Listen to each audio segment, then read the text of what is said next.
네, 이곳은 미얀마에 있던 중국계 사기 조직의 작업장입니다. 태국과 국경을 맞댄 미얀마에 여러 곳이 자리 잡고 있는데요.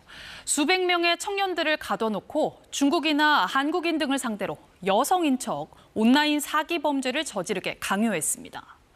이 사기 피해자가 늘어나자 중국 정부가 개입하고 태국이 공급하던 전기를 끊어 사기에 동원된 청년들이 이렇게 풀려나기도 했는데요. 최근 한국인 청년도 감금돼 범죄에 동원된 사실이 KBS 취재로 확인됐습니다. 평범한 청년이 어떻게 미얀마 사기 조직에 가게 됐는지, 또 현지에선 무슨 일을 당했는지 방콕 정윤섭 특파원이 단독 취재했습니다. 지난 4월 태국 방콕에 있는 무역회사라는 곳에서 입사 합격 통보를 받은 박모 씨. 곧장 태국으로 향했습니다. 영어를 좀 할 수 있는 사람이 필요하다라고 얘기를 해서 그래서 이제 지원을 했어요.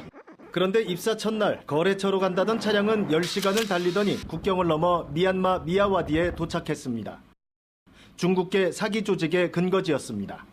방벽이 쭉 둘러져 있었고 그다음에 대문이 되게 높았거든요.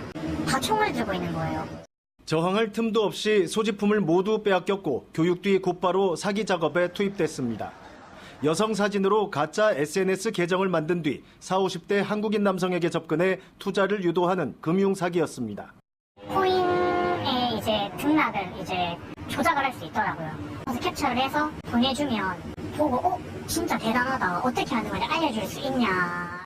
처음에는 20%가량 수익을 돌려주며 투자 금액을 늘리도록 유도했습니다.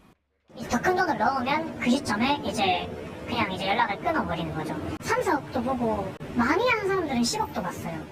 투자 유도에 실패하거나 실적이 없을 때는 어김없이 폭행이 뒤따랐습니다. 발로 차고 이제 나무 몽둥이 같은 거 들고 와서 세게 때리고 따기도 많이 맞았고 이제 결국 수익을 못 냈고 그 시간이 되게 무서웠어요. 취업 사기에 속은 자신이 원망스러웠지만 이미 뒤늦은 후회였습니다.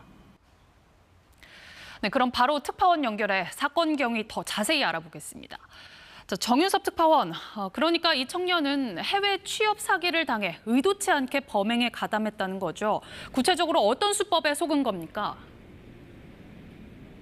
해외에서 일하면서 경험도 쌓을 수 있고 월급도 400만 원 넘게 준다고 하니까 박 씨도 여기에 현혹된 겁니다.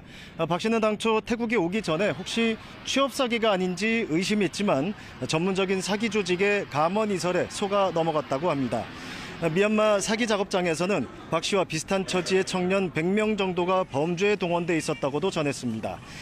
박 씨의 경우처럼 사기 조직들은 청년들을 먼저 이곳 방콕으로 유인한 뒤에 미얀마로 끌고 갔는데 미얀마가 내전 때문에 행정력이 약해서 범행이 비교적 자유롭고 그런 미얀마로 밀입국하기 쉬운 장소로 이웃나라 태국을 활용하는 것으로 보입니다. 태국 당국이 국경 단속을 강화한다고는 하지만 두 나라의 국경이 2,000km에 이르다 보니 쉽지 않은 상황입니다. 지금까지 방콕에서 KBS 뉴스 정윤섭입니다.